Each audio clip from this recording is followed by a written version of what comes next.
Welcome to Now or Never, the urgent need for data on all women.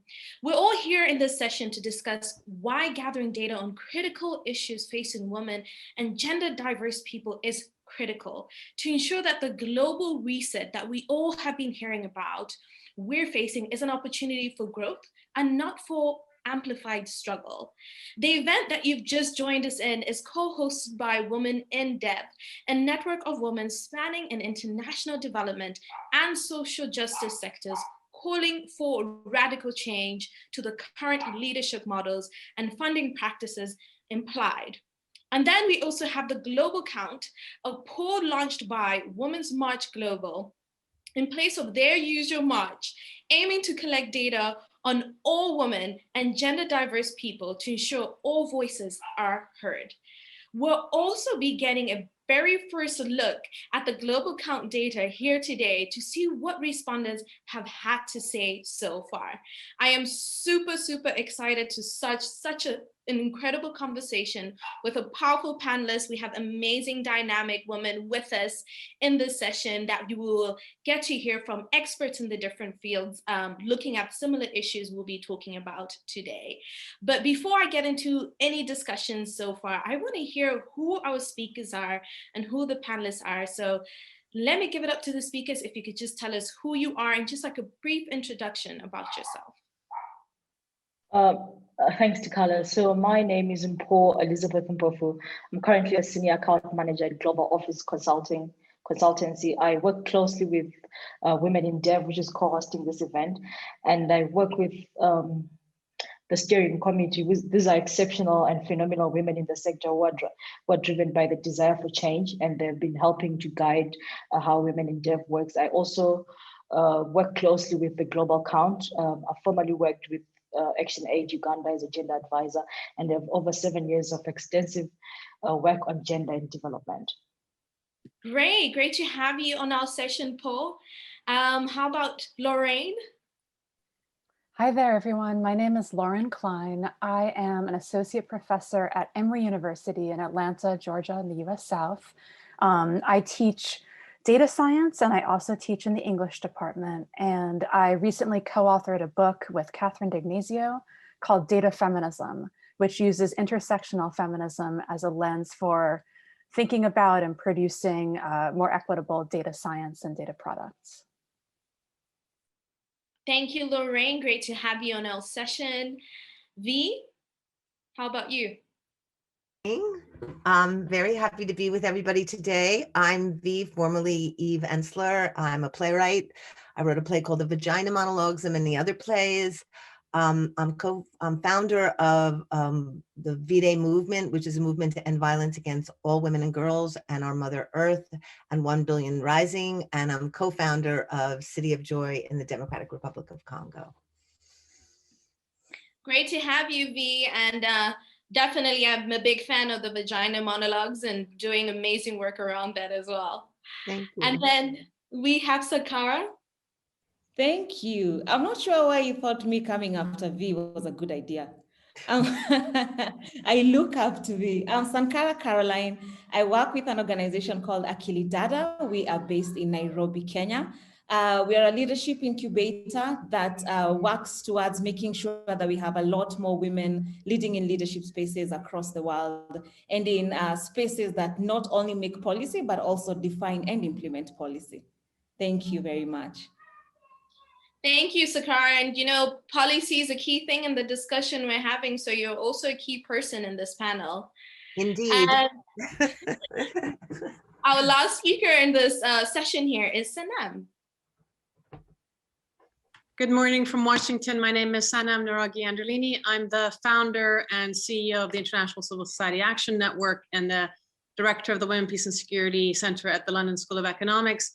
21 years ago, I was involved in mobilizing and drafting what became Resolution 1325 on women, peace and security at the Security Council. And since then, my work has really been around elevating, amplifying, busting doors open to make sure that when and where we have conflict and violence, the women who run to the problems and are really taking on the burden of responsibility to protect others as peace builders are heard and seen and at the tables where the decisions about the future are made. So we spearhead the Women's Alliance for Security Leadership, which with members now in over 40 countries, and we're shifting funding mechanisms to get money down to the ground and basically to get women peace builders to be known and to be counted and for their voices to be heard.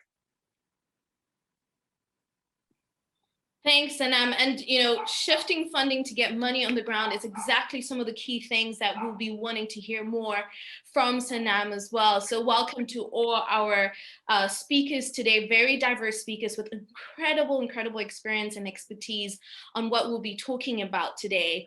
I'm gonna get right into it because this is a key conversation. I don't want to waste any more time and just really hear from our different speakers today. So to begin with, the term global reset, we hear global reset, global restart, especially in the time of COVID, everyone's thinking about how do we restart post-COVID? It's being thrown around when we speak of the post-pandemic recovery. And we want to hear more from the panelists about this kind of global restart. What issues are coming up? What are we focusing on? A woman and girls at the center of issues when we talk about global restart. So I'm going to start off with my first question to Sankara. So Sankara, the effects of the pandemic have impacted communities all across the world, but research is showing us that women have been affected in a particular way. With the work that you do, what have you witnessed or have found in terms of the pandemic deepening the gender gap? Thank you very much. That's a good question. And definitely the term global reset means a lot of things and a lot of different things in different spaces of the world, depending on where obviously you are based. But I think within the context of the work that Akilidada does, I think the term global reset means more like, we need a change of mindset. It's an entire change of mindset. And some of the things that we have seen happening and we saw happening even during COVID, and now, the results and the after effects of that are still manifesting now, is in the deepening of the harmful practices that girls and women are facing. And not only in Kenya, but also within the space. Actually, I would say, it's the global South, yeah? We've had quite a lot of harmful practices. The other thing that we have found is obviously there was the loss of livelihoods. But then with the loss of livelihoods also came the mismatched and rather the misplaced priorities, where things that were primarily a priority before have now really been given the backseat. So a good example, we work within the space of education and leadership. So let me hone it down to education. With a lot of the girls that we have been supporting as an organization, what we've seen is that these girls did not really have access to continued learning. Yet there are other girls and other even boys within the space of the education system in Kenya that experience continuous learning. What that does is that it creates an inequality that already existed. So then in this case, it's deepening that equality. And what we've seen now that schools have now resumed to a good extent is that a majority of the kids who came from spaces that are underserved, so this is spaces like Turkana in Kenya, Samburu in Kenya, even Isiolo, think about the coast, think about Kwale, think about Kilifi, think about parts of Malindi, and even some parts of central Kenya. What happens is that the transition rate of the girls, whether it's in staying in school or matriculating into the next grades, this is primary school into secondary school, is actually almost cut by half. During that period, we had a lot of pregnancies that were reported in country. And just last week, we were able as an organization to do a fieldwork. We visited 7 schools in a county in Kenya. And in all those 7 schools, every school had more than 10 pregnancies. Every single school had more than 10 pregnancies. With girls, so girls are back to school, even those who are pregnant are allowed to stay in school until it's time for them to go have children. But that period of time when they have to go have a baby, take care of the baby, rather nurse the baby and then come back into school, so much has been lost. And even if government is going to allow them back into class, government is not going to go back into the system, to make sure that they're catering for the times that they lost. The other thing that we have seen is the nature of harmful practices has now changed. Initially, we had a lot of girls being married off early. Now, we don't have girls being married early. We have girls being put out of school This is out of, say, for example, secondary school and being put directly into polytechnics. So polytechnics operate somewhat like TVETs. And what that does is that girls want the quick way out, yeah? Because already you're thinking, so for example, a space like coastal Kenya, a majority of the girls in schools are older. So you'd have like a Form 1 at the coast be of ages, say 17, 18, 20. But in Nairobi, a Form 1 child is age 13 or 14. So when I go to school as an 18-year-old, for example, and I have to be in school for 4 years, I don't want to stay in school for those 4 years and then go to university. If I could just go to do TVET, a quick diploma course or a quick certification, and I start to make money. So that's now the new change that we have seen. Then in other spaces, there's been obviously a lot of radicalization of young girls and young women, and they're being married off to, men who are not necessarily even men within the community. So these are men, this is either the Al-Shabaab, this is at the coast, and in other spaces it's with rebels. So what we were able to see, happen and develop throughout pre-COVID, really, COVID has taken us back. And, it's very important for us to be having this conversation today because we are going to be able to put some numbers into some of these data. But the truth is there are a lot of sickening things that COVID did on the ground and that affect the girls directly even more than they affect the gatekeepers or even people who are in development like us. And I think that lastly, to just close, something else I'd like to highlight is the investment areas. Thanks to COVID, a lot of donors want to now invest in public health because obviously, for a very long time, for example, for poor spaces or poverty-prone environments, health is not a basic need, isn't it? So you think about clothes, shelter, and maybe an education and food. But then now what we've seen is that education is no longer a basic need and health is not even a basic need. But now thanks to COVID, we are now rethinking it. But the problem with that is that even within the health space, COVID or no COVID, there was quite a lot of inequality. For you to really access a good doctor, for you to really access medication, for you to really even access even a diagnosis, there's so much more that you have to experience or even go through, and some girls even have to work. We're also seeing the trend of when girls were away on holiday, their parents decided they were going to send them off to become house helps in spaces where, in richer environments or richer, say, home communities. So the girls now are asking to be in school for 4 days a week, and then they go back and work part-time. So really, education has become very deprioritized. The government of Kenya, for example, is doing a very good job at trying to make sure that all girls go back to school and it's mandatory for them to be in school. But then, you can only keep somebody somewhere if they're willing to stay there. So we had a lot of head teachers telling us that the girls are physically in school, but mentally they are not. And this is because they have been shown other options that are toxic, other options that should not be accommodated in developing environments or even developing economies. But this is what we are seeing. And yeah, so obviously the investment areas have really shifted thanks to COVID, and that's not necessarily a good thing for the development of women and girls within our continent. Thank you.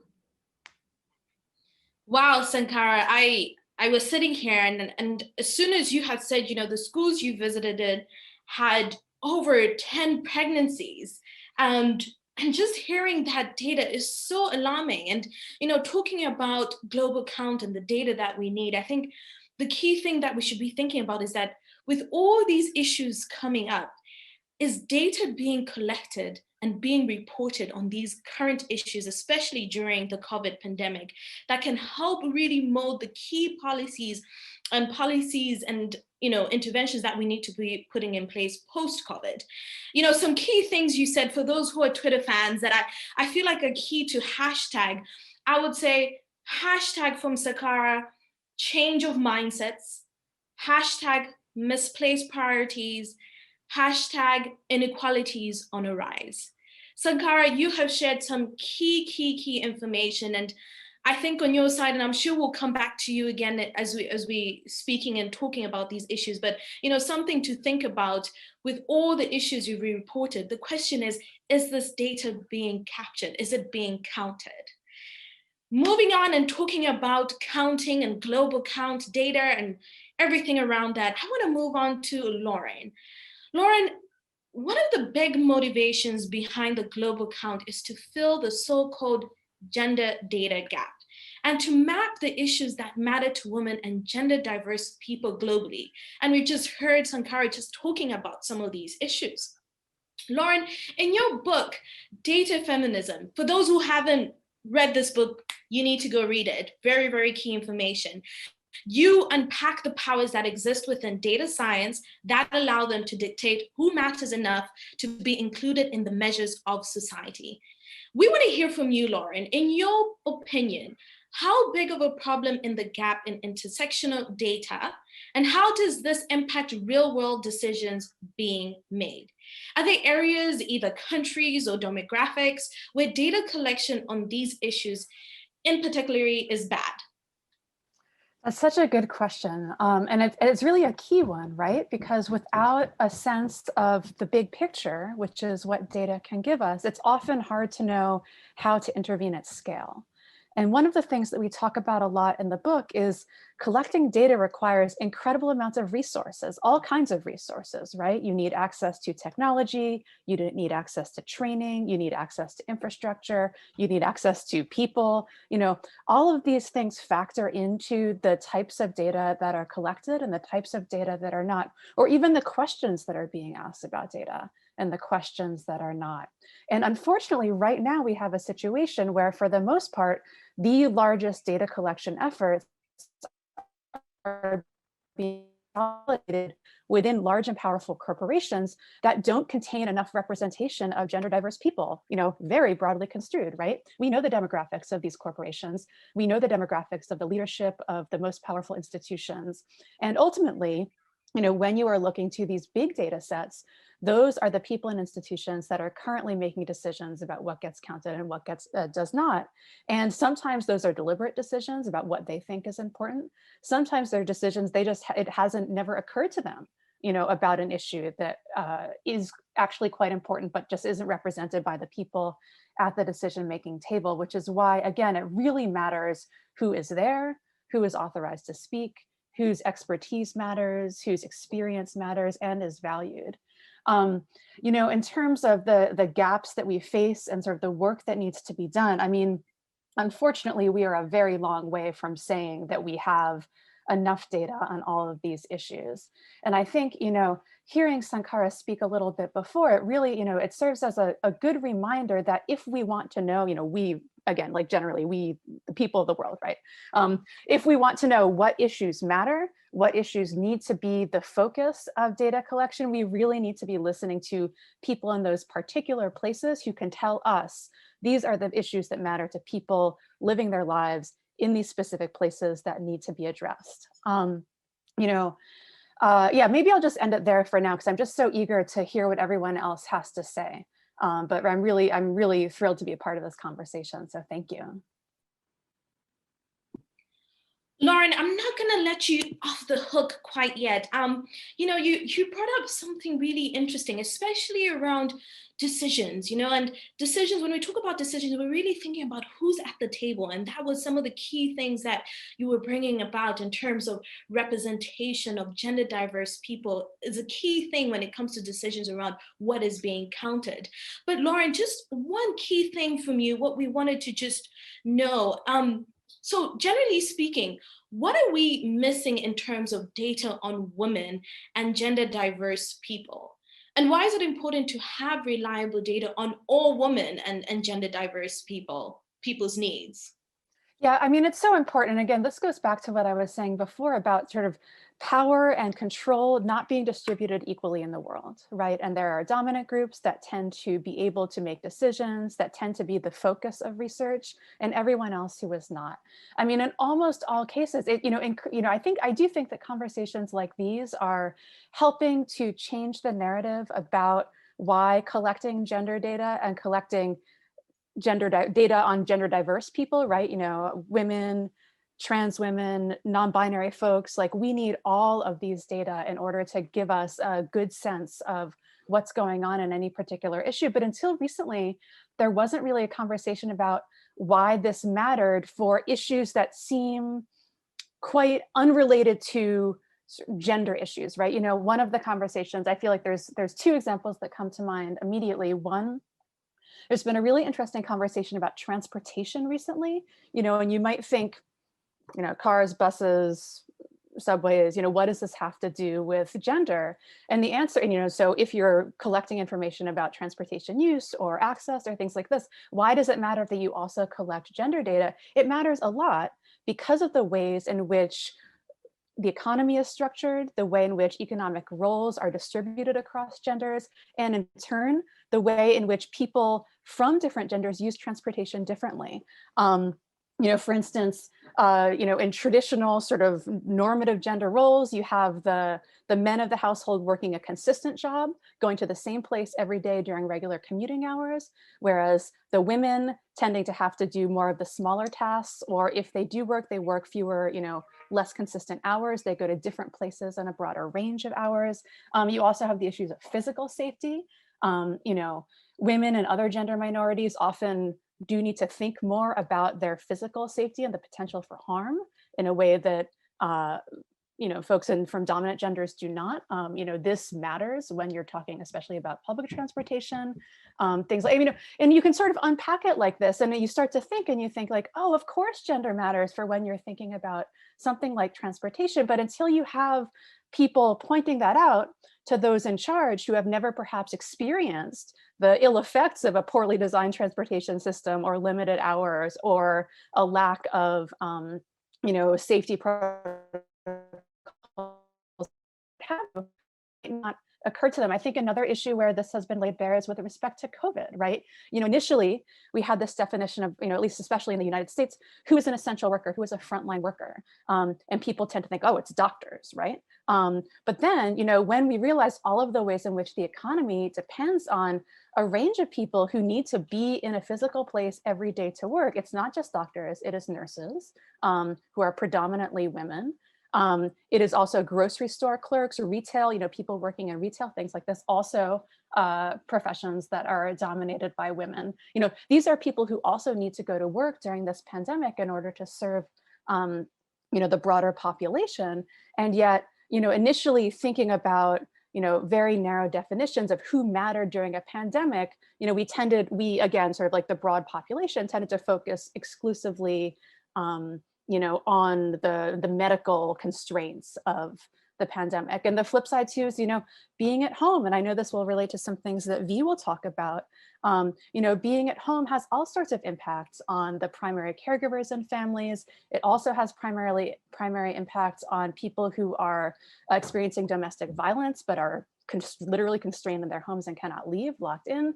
There's all sorts of these reverberating impacts that when you stop to think about it or have someone else point out that these are issues that must be considered hand in hand with issues that seem totally unrelated to gender, you start to see how you need gender data on all of this. Wow, I'm in awe. I mean, well said, Lauren. I think you've brought up some key things there that we all need to be thinking about when it comes to data collection, and especially when we're talking about all women, right? Not just a particular subpopulation, but when we're looking at all women who are affected by different issues. I mean, you brought up transportation. I'm sure there was a moment where people who are listening in right now or part of this session were probably like, yeah, transportation, I never thought of that. But it's a key thing that we need to be taking into account, as Lauren said. And just a key moment of hashtag moments from Lauren, hashtag representation of gender diverse people. Hashtag who is at the table making decisions. Hashtag power and control to be distributed equally. I think those are some of the key things, Lauren, you shared, and some of those thought moments as well that I think we should continue to think about as we continue this session. And hopefully we've got key decision makers in this session who can rethink some of their models and the way they've been getting data on some of the key issues as well. So I want to move on to Paul. Paul, we've been talking about data and getting the right data, and being someone who's been deeply involved in both in the Global Count and Women in Dev initiatives. We want to hear from you. How do both of these initiatives strive to fight against the persistent power dynamics in the development sector and the resulting knowledge gaps in policy and program design? Thanks, Tikala. So I think I'll begin by saying, to be honest, working with both women in dev and the global count is nothing short of amazing, because that is exactly what the sector needs at the moment. On one hand, Women in Dev is a platform to connect and unite women working at all levels and across all regions in the international development sector, on global health and the social justice sector. On the other hand, the global count is a major ongoing campaign which is polling women and gender diverse people. One is radical in the space to get the women's voices heard. One is saying we need those voices to be counted. And working with both has made me realize a lot of challenges that have been taking place in the sector. One of our 3 calls to action points from Women Dev are transforming funding practices, instill feminist leadership models, and increase women's leadership. If you all agree with me, all these 3-leg data, we have been trying to push for change funding practices, but as we go back to the funders, they tell us there is no data that supports why we need to fund women programs or gender diverse people's programs. And Global Count is saying this is what we need. And to be quite honest, the Global Count is doing what everyone has wanted to do, but maybe was scared to do it or didn't have the resources to do it. But with the collective organizations that have been working on women on the Global Count, we all say, you know what, we need this data and we're going to go for it. Now, on the interesting part, it's I'm going to go back and use Lauren's example and Sankara's example. Lauren, you spoke exceptionally on who's the expert and who are we listening to. That's one of the things that Women in Dev is pushing for, to say, look, we cannot bring Western experts into African countries to speak about issues that they do not understand. We are trying to build feminists within the African continent. We're creating movements and network of those people who can speak to these issues. Why should we bring an expert from outside? Why should we rely on men to be the experts of issues that we're talking about? I once saw a picture of all men speaking about menstrual health. I'm like, none of them have experienced menstrual health or know what a period pain is. And Women in Dev is shifting that and saying, we need women to be part of those spaces, and we're going to make sure that we create a network of these women. If you don't know them, we're going to present them to you. Now, on Sankara's point, I think one of the things that I want to highlight is Akili Dada is part of key regional partners for the Global Count.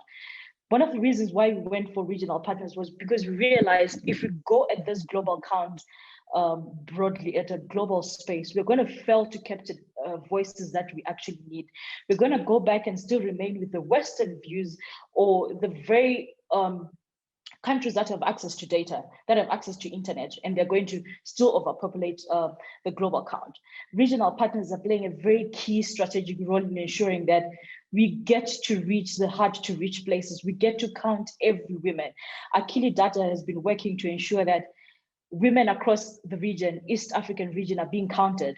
And in programming, this is one of the interesting things that are going to come back into the programming space.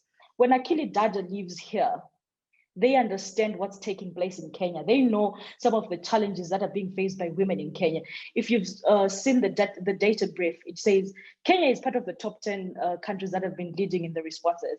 And the part of the top countries that have been saying gender-based violence is an issue in Kenya.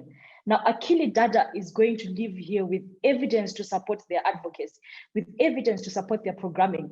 They now know we are not going to focus on sexual reproductive health rights, because as much as it is an issue, it is not affecting a lot of women within Kenya. They're going to strategize and respond to issues that affect them. Policy-wise, we have a lot of policy experts and lobbyists within the global space. We have all been lobbying and advocating on hearsay. We've literally been flying blind, but the global count is giving us the data to say, look, here is the evidence that we need. When you go back to respond or to push for policies in any specific country, in any specific region, this is what you're supposed to be speaking about, because this is what the women want. Who's the expert? Who matters? It's the women that matter. It's the diverse people that, gender diverse people that matter. Whatever they say they need, it's what we're supposed to respond to. As funders and as NGOs, as policymakers, as activists, we should stop responding to issues that are not the problem. And the global count is giving us that. it is giving us an opportunity to understand deep-rooted challenges faced by women in different sectors. I, for one, push for collaborative responses. I push for unified voices, because when we are unified, we can make a difference. Imagine the entire East Africa standing up for Kenya, because women in Kenya have been facing gender-based violence and they have the data to support it. So this has been, I think, just to wrap up on your question, the global count might seem like we're just counting women, but the ripple effects of it are going to be felt in programming and in policymaking. Paul, well said. Really, really well said. I think a key thing there that you said is just, we're not just counting women, right? We want the data that is coming out from this global count to really inform policy and programming, and which is key. You said some really, really thoughtful and key things there, especially when it comes to women and women leadership. Just yesterday, with the work that I'm doing with the global movement of She Decides, we had a She Decides Day, and we were just talking about how women need to take their seat on the table and ensuring that those seats are available and women are able to be supported to grab those seats and to be able to play a role in decision making. And it's really, really key in what you said in getting these voices heard. I think one of the key things that you also brought up, Paul, that I really want to emphasize and just repeat what you said, because I love the way you said it, Paul. Paul was said, you know, we saw the need, and you know what, we just had to just go out and get that data. In her exact words, she said, you know what, we need this. And I think from all the funders listening and part of the session who are also gonna, you know, probably hear this from someone else, I think we really need to think about how our funding models are working. Are they working the right way? Are we really getting the local data for the local solutions? And are we also ensuring that whatever is being funded is going to be led by people on the ground, as she had shared with the example in Kenya? I think, Paul, you really did say something here around how do we ensure at a local level we're getting that local data, and you know, solutions and policy implementation and redesign of programs is really led locally as well. So thanks for that, Paul. I'm gonna move on to V. Paul started touching on issues around gender-based violence. And V, I know this is your key area, and just to hear from you, one of the key themes that is emerging from this global count data is that for participants across the globe, ending violence and harassment is the most critical issue to them. V, as someone who has dedicated her life to raising awareness of violence against women and girls, why do you think it is that in 2021, ending violence is still the greatest barrier for women across the globe? Well, thank you, Tequila, for the question. And I've just been so moved by every woman who's spoken so far today. Just amazing, amazing thoughts, energy. You know, I wish it surprised me that this was the issue. I feel I've been like this repeating mantra for 25 years. Violence against women is the mother issue. Violence against women is the mother issue. And I think that is because violence grows from and sustains patriarchy, capitalism, and racism, period. And I think what we've seen from COVID is that it's escalated and really laid bare those oppressions and their intersections. For example, I was thinking about sexual harassment at work. Well, I guess in many places, it's no longer going to be an issue for many women, because in the US, for example, over 3 million women have been torn out of the labor force in the last year. And I think this is true everywhere in the world. Women are always the most precarious in the labor force, the first to lose paid work. And now their unpaid labor, childcare, family, cleaning, now added a burden of teaching. These have escalated in dimension and demand, and without any payment. Domestic violence, as we know, has risen to proportions we won't even realize or know until later, as so many women are caught locked down in their houses, with so many living on top of each other day after day, mothers having to teach, having to take care of the sick, having to feed people. Funds are running out, which we know escalates violence. Many shelters have closed due to lack of funding. And then there's the violence of work exploitation. Migrant domestic workers, for example, throughout the world right now face impossible situations, no protections, sexual violence on the job, and nowhere to turn to. I heard this new, very disturbing thing that's happening in the US to restaurant workers called masculine harassment, where customers are demanding women remove their masks so they can see if they're pretty enough to get a tip. Women are getting sick from this and dying. Women farmers, we did a summit last week with women farmers throughout the African continent. It is the devastation of climate catastrophe, the fact that no women own land and are 90%, 70% of the agricultural force in the world, 0.2 own land. And then let's just look at nurses, because I'm obsessed with nurses worldwide. I think they are doing the most amazing service, giving us the most profound labor, taking care of people, helping people die, and yet they are the most unprotected, undervalued, uncherished, right? I would say that the many factors that are sustaining violence against women, but I would single out these 6: economics, patriarchy, racism and casteism, climate catastrophe, rampant impunity for rape and war, and for leaders of countries accused of sexual violence, and a desperate need for more grassroots intersectional feminist leadership. And if I could just address each one just quickly, I think until we address fundamental economic inequality across the world facing women and women's inability to be independent and autonomous financially, we will continue to face severe violence against women, because it's how women are actually controlled. I think we've seen, as others have mentioned, with frontline workers, there is no commensurate pay with the work they are actually doing, sustaining all of us and keeping all of us alive. Until we understand that capitalism feeds off violence and it keeps women in place as unpaid laborers and underpaid and allows for precarious work, a workplace, things will not change. Patriarchy, the big question: have men really changed? Have we actually developed programs and a process for them to come forward and make apologies, reparations, to do the deep work of self-investigation and looking at, am I a sexist? Am I a misogynist? What does that mean? And I could go into that for hours, but I'm just going to briefly touch that.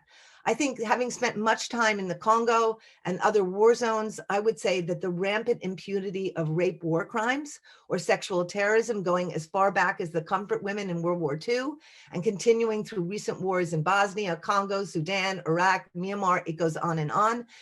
I think it's expanded. It's really expanded the boundaries of what is permissible in the domestic sphere. And without justice, we license more and more. When men who are presidents of countries, i.e. our former predator in chief, i.e. the president of Mexico, we can go down the list, are known predators and are allowed to stay in power, they set a standard for how all sexual violence will be treated. And then there's racism and casteism, which leaves women more vulnerable to both state and personal violence and leaves women of color more unprotected. The current historic presence of racism, for example, within the criminal justice system, means that reporting abuse, women often fear they will be placing their partner at risk of police brutality and negative stereotyping. Poverty is racialized. Where there is poverty, there is more stress and more violence. And I think there's many barriers to services that affect racialized women. A number of Black women have experienced racism using the healthcare system as a result of cultural insensitivity, and immigrant women who do not speak English or French have difficulties navigating system, which doesn't encourage anybody coming forward for help or support.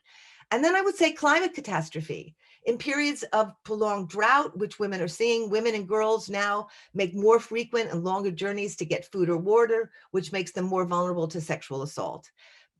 Food vendors, farmers, landowners insist on trading sex with women in exchange for food or rent, and even attempts by women to regulate providing labor in exchange for food are sometimes rejected, and these men in power insist on sex. And then I would say that some families are resorting to marrying off their daughters to better cope with food security. Families where men are left at home to seek a living elsewhere, women and children are left to fend for themselves, which makes them much more vulnerable to violence and sexual violence. Last thing I would say is that the need for anti-racist, anti-capitalist, radical grassroots feminist leaders is critical, because I think, as we heard earlier, women on the ground know what's going on. They know women who have become grassroots leaders are women who are not driven by money, power, the need for fame. They're driven to stop what happened to them. And they know how to do. I've seen this for 25 years in this movement, that the most powerful agents of change are women who have had the experience they are trying to transform. And closing, I will say, it's all not bad news. We are seeing rising movements of women throughout this planet. Most movements are led right now on this planet by women, whether it's Black Lives Matter, whether it's 1 Billion Rising, whether it's the Sunrise Movement, whether it's reproductive movements. And we know far more about violence against women. It's front page news. Now we just have to make sure we demand that it is the #1 priority of every government, every institution, every authority, and stop being surprised by statistics.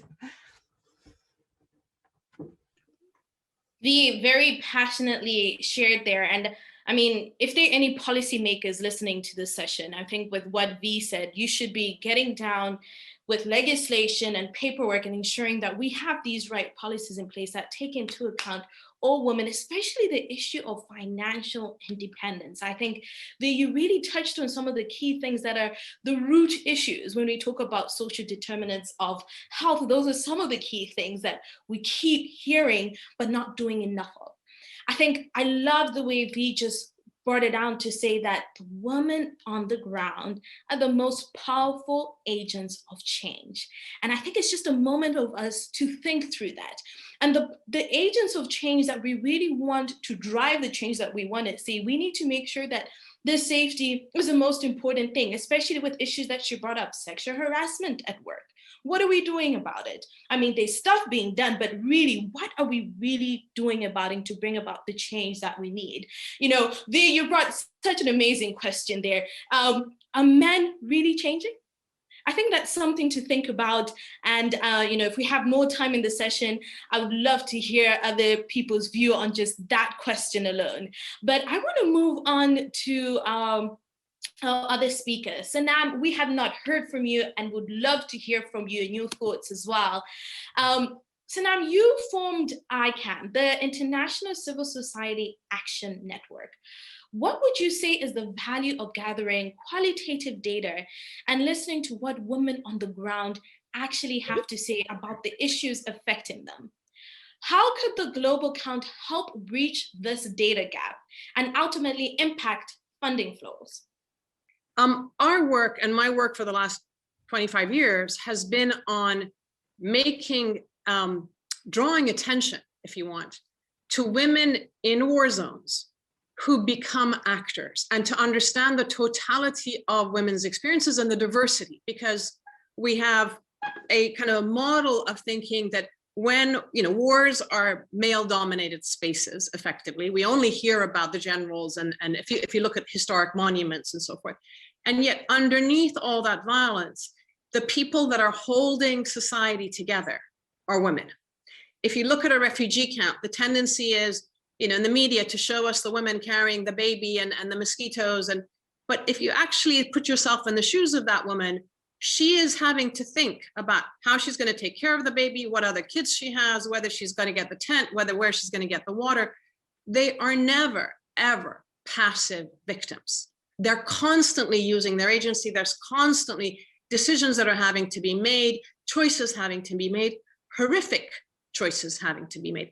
I work with the UN. I remember a UN peacekeeping general saying to me that they went to Darfur, the areas where there are lots of internally displaced people, where women get raped whenever they go to collect firewood. Now, you could ask the question, why is it that after 25 years of us advocating for gas cylinders, solar panels, all sorts of other things to enable women to cook their food, we're still dealing with the problem of women going to collect firewood?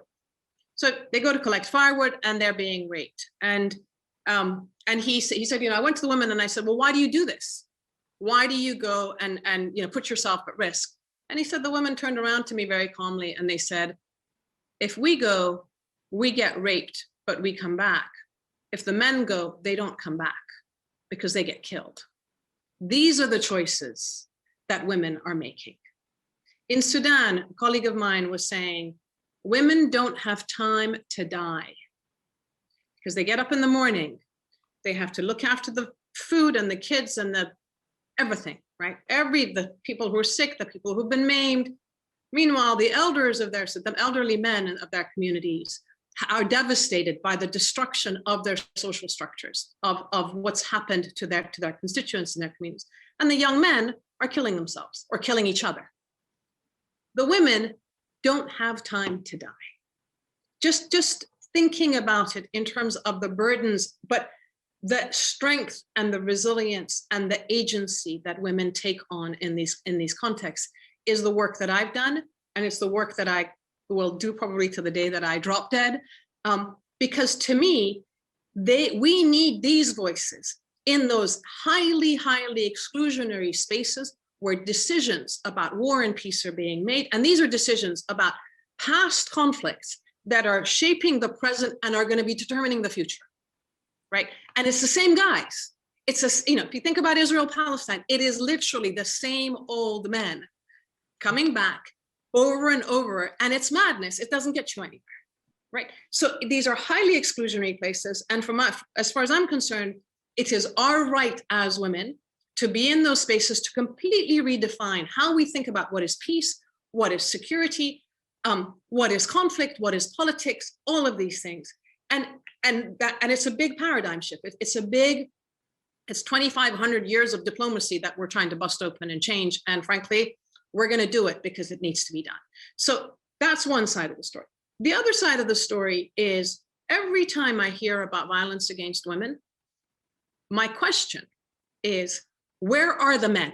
Because it's not us perpetrating that violence. We may have women who are kind of part and parcel of the power dynamics, or as a colleague of mine, Shannon Foley-Martinez, who works on neo-Nazism here in the US, talks about women who are attracted to the adjacency of power. We have women who enable and perpetuate and so forth. But the vast majority of us are not there. And we don't want to be there. And yet we take on the burden of talking about violence against women.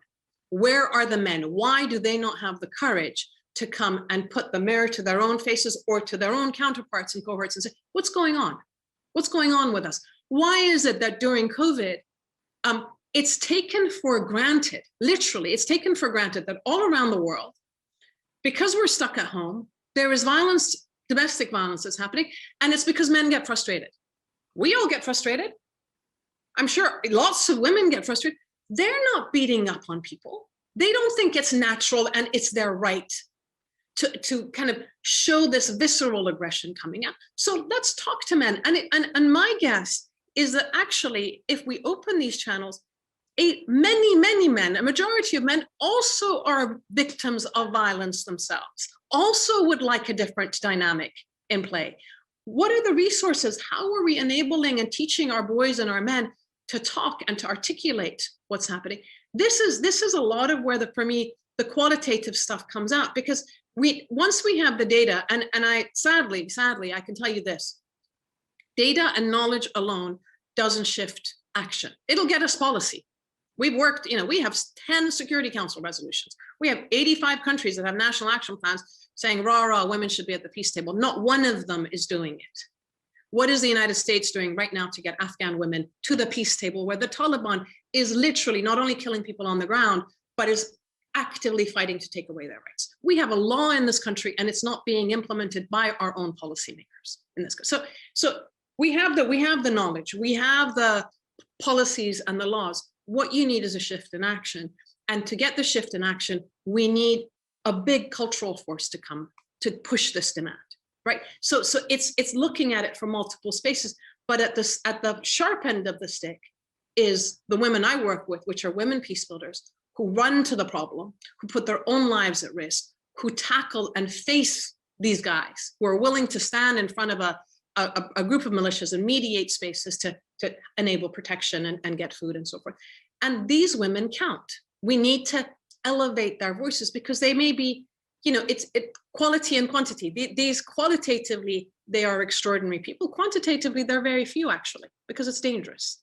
So that's the nature of where my work is. Now, in terms of the funding story, For years, we were saying women on the ground in these, especially in conflict areas, need money to be able to do their work. And I would talk to governments and they would say, oh yes, we really want to fund women's organizations. We don't know who they are and what do they do and how, can they manage? So after a while, I looked around.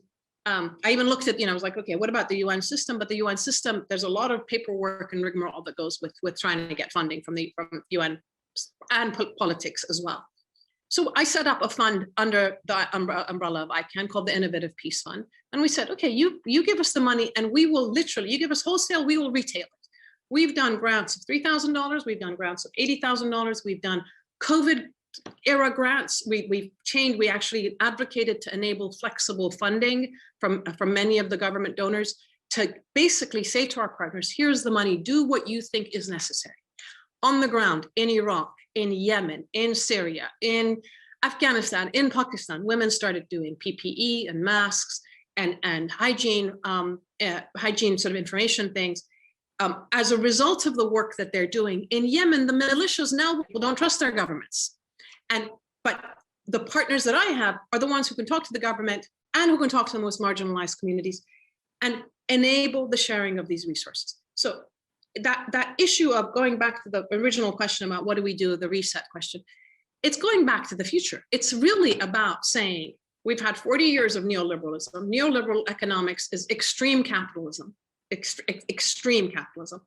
It has gouged out social welfare systems, and we've left vacuums. Those vacuums get filled by bad people, often, right? Those vacuums get filled by militias and gangs and extreme religious movements that want to come in and say, I'll give you food, but you also have to stop enabling reproductive health or whatever it is, right?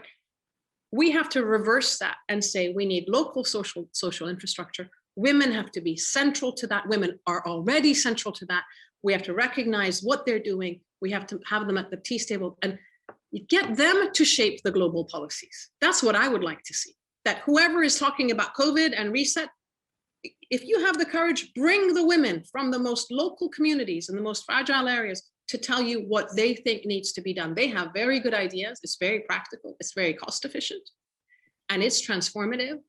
But what I worry about, and this is where my cynicism of 25 years of working on this stuff comes in, is that all these terms, it's basically old wine in new bottles, right? They go from one term to another and they just carry on doing the same old. And this is where the types of movements that we have at a cultural level become important, because we need to hold our governments accountable and we need to rethink how we do naming and shaming, or literally saying, if you're a politician and you screw up, you should resign. A heart surgeon resigns, right? People get taken to court if they malpractice. Politicians, diplomats, they don't. Where's the accountability for them? So this is where some of the sort of more radical elements of my work comes in. But it's at the sharp end on the ground in conflict areas where we look at the qualitative issues and then the data sets of understanding who is affected and why aren't we giving, I don't know, sanitary pads to women in refugee camps after 30 years of advocating for it. Thank you. Yeah. So now I mean, we're running out of time and I just wanted you to just keep sharing because I just thought it was just such important information. I think the stories that you just even began to share, those are the critical things that need to come out. When we talk about data, we're always saying, what are the numbers saying? But I think the key thing is, what are those stories, stories of these individual women coming out, because every woman has got a unique story and unique challenges, and I think the key thing is the need to capture that. I mean, just the story of collecting firewood. I think of just myself, live in a country like Malawi. We have women collecting water every day, and they're always thinking about their safety around this.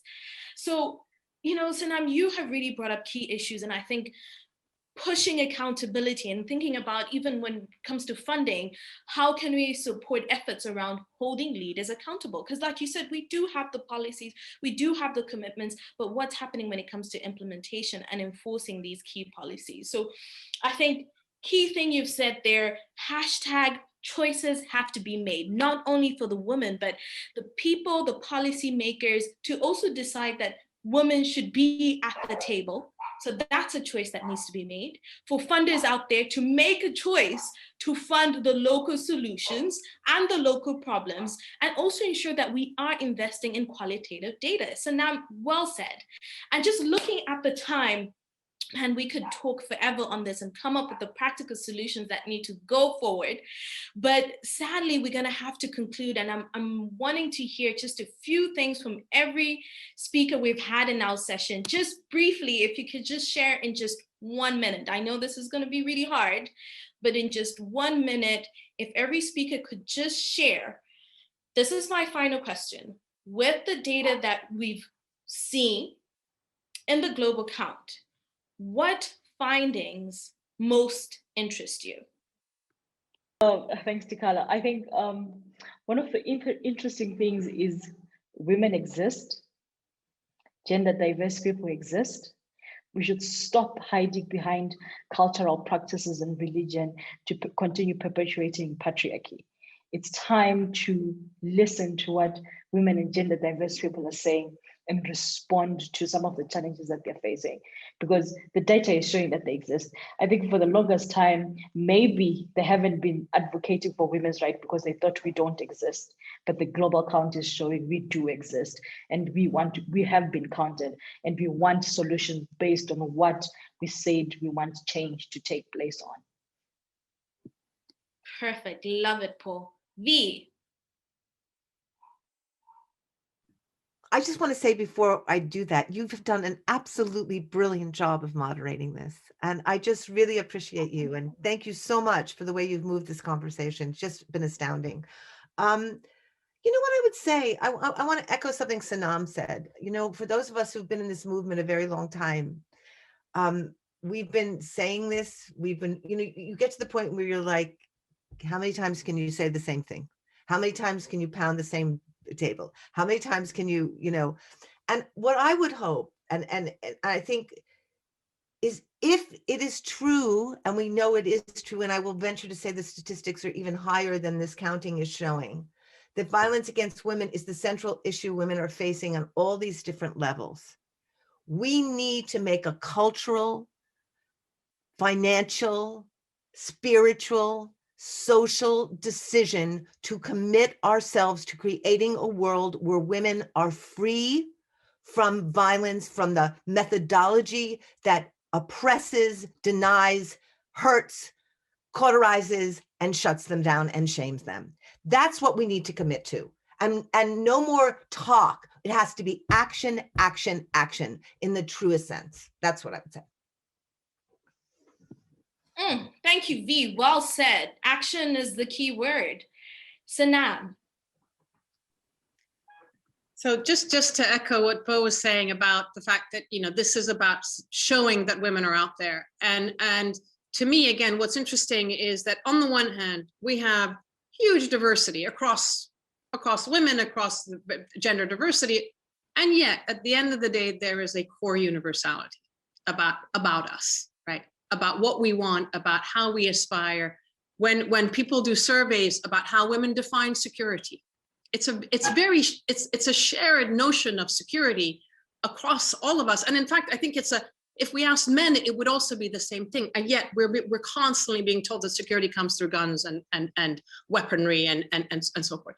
So I think that part of what we need to do is continue doing the polling, continue asking new questions, and democratizing the debate. I would like to see the debate around national security democratized. Let ordinary people come in and say, do they want weapons or do they want masks? COVID showed us that, right? That's one thing. The second thing that I want people to remember is that there are a handful of individuals and companies that make a ton of money out of violence and war. And what they've done is that they've created an environment as if this is inevitable, as if it's God-given. Ending wars and ending violence against humanity, whether it's against women, it's children, however we think about it in this most micro to its most macro sense, is entirely in the hands of people. It's not climate. It's not even like climate where you say, okay, things happen and now we don't know what to do with the temperature changes.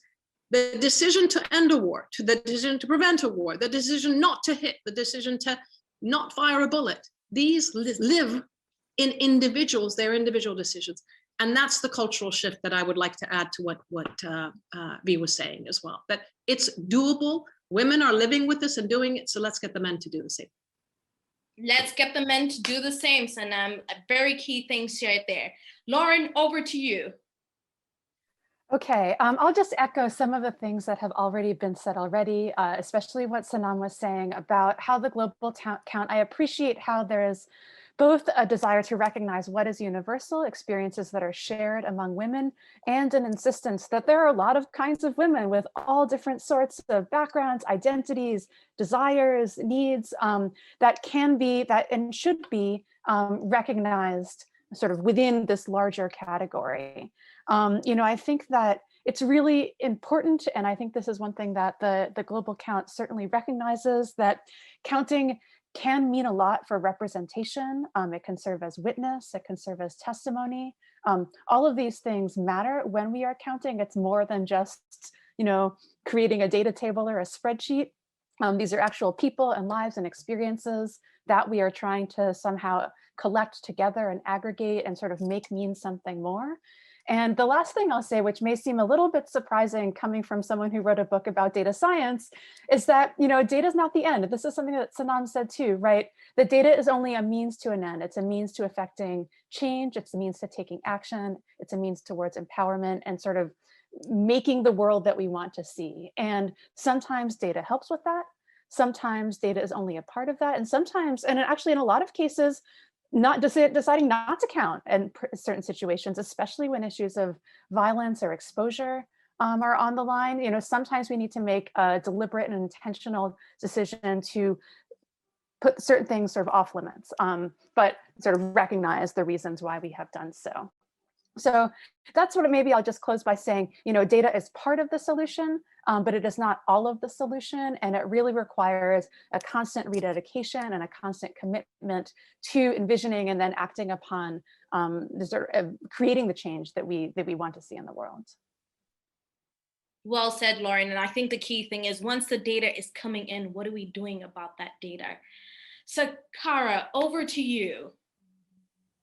Thank you, Tikala. So we have 195 countries in the world. This data was collected from 152 countries. So definitely women count, and these are numbers that belong to human beings. I think for me, what I would like to say, as closing remarks, and really I would go on and on with this conversation. I still feel like there's so much more that, we should do and we should continue to say, but we have also spoken a bit too much. The same way, Lauren and Sanam have emphasized that in as much as we have data, then what? What I would like to, kind of segue towards is the importance of not only movements, but organizations and NGOs and other organizations even in the development world. Our purpose and our role cannot be freed. And what I have seen in my experience in my few years of work within this space is that I continue to see organizations back down because they're threatened by government, or they're threatened by other bodies, or they're, somewhat suffocated by bigger international organizations that do have agendas that don't necessarily represent women on the grassroots. I see that on a day-to-day basis. And the one thing that we have is each other. So the one thing I would really call out for is coordination for all of us. In the data that we have around Africa, it's quite saddening and actually quite depressing to see that the main thing continues to be cultural and economic issues. Investors have invested in this issue for so many years. So why is it not going away? Why is it that it continues to deepen? It continues to get exacerbated by even other issues and not just COVID.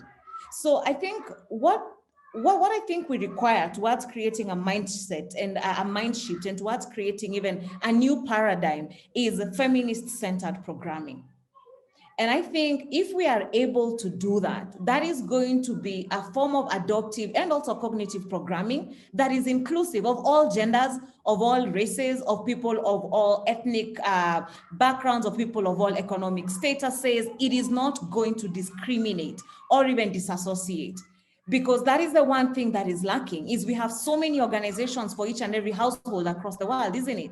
and the money and the resources that goes into it. But even just on the people, the amazing humans that we have on this call, in this conversation, if you look at it, if we had organizations represented by each and every speaker on this panel, and we were all coordinated, every single space is going to be addressed. But we are all working in silos to a very good extent.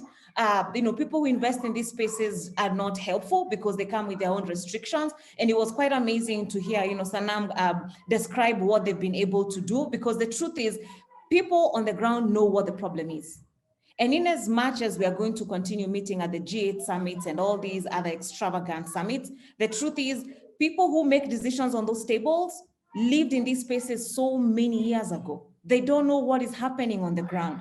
So I would say, let's be inclusive, let's be intentional, and let's change our mindsets and how we program through feminist-centered programming. I think that is the solution. It's gonna take a very long time, but well, I'm young. I like to think. So I think I still have some time. And I do hope that, with all the wisdom on this panel and every other, women who have been in positions of leadership, we continue to pay back. And really, at the end of the day, we are all toiling towards making sure that one day we have a violence-free, nation and globe for every woman, really. No woman or girl deserves violence or even, gender inequality. And thank you. Thank you so much for having me. It was such a pleasure to sit here, and thank you for doing an amazing job. Asante.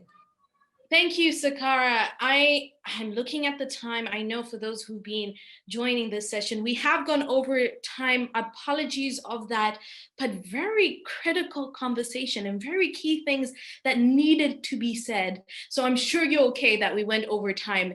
And on that note, I think, with everything that's being said today, you would be crazy not to take down some of the key recommendations that have come forward. And most importantly, hearing the voices from key people that are working with the key people on the ground, seeing what's happening. And like what has been said here, the voices need to be heard, especially the voices on the ground. But only when we get the voices, what do we do about that voices?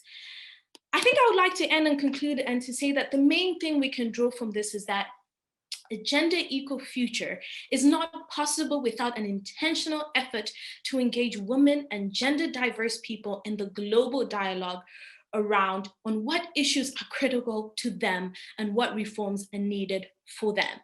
On that note, I think we're all looking forward to see the global count if you haven't seen it, and also ensuring that if your voices has not been included in there, to go on the poll and ensure that your voice is heard, your stories are being shared, to make sure you're part of shaping and changing and bringing in the better world that we're looking for. Key things have been said: action, action, action going forward. Let us walk the talk, and I hope there will be many more conversations on this, but most importantly, change is going to come ahead of us. Thank you, everyone. Take care and stay safe. Indigenous women count, Black women count, women of colour count, trans women count, disabled women count, sex workers count, Muslim women count, Jewish women count, refugee women count, I count, we count, the global count.